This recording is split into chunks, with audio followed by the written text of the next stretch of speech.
हमें पता है कि हमारा माजी बहुत ताबनाक था, बहुत शानदार था, और जितना शानदार हमारा माजी था आज हमारा हाल उतना ही बुरा है। यानी कि जितना हम उस वक्त तरक्की की मंजिलें तय करते हुए ऊपर जा रहे थे, आज उतना ही हम पस्ती में दबे जा रहे हैं।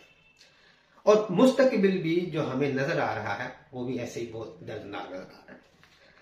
हमारे पास गुर्बत, बेबसी, माशरती व समाजी मसाइल, इस्तेहसाल, बेरारवी, धोखाबाजी, मुनाफकत के सिवा अपने इस मुआशरे के अंदर कुछ नजर नहीं आ रहा।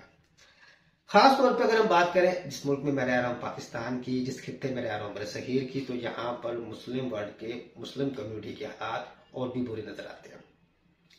अब इस दौरान इस ऐसे मनाजर के पीछे एक सवाल लाजमी मुतारिक होता है कि आखिर इस्लाम का दुश्मन कौन है, कुफार या मुसलमान? कोई तीसरा दुश्मन पॉसिबल नहीं है।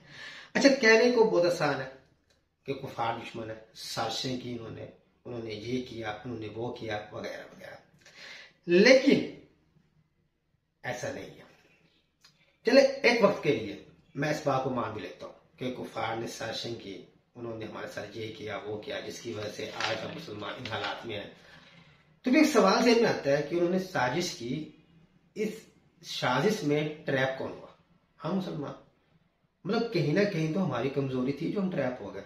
अगर हमारी कमजोरी ना आती तो क्या मजाल थी हमें ट्रैप करने की, या क्या हो सकता था कि हम ट्रैप हो जाते? तो इट मीन्स दैट हम लोग अपने गिरेबान में जान के तो सबसे पहले अपनी ही जो कमजोरियां, अपनी ही बुराइयों को हाईलाइट करते हैं। बहरहाल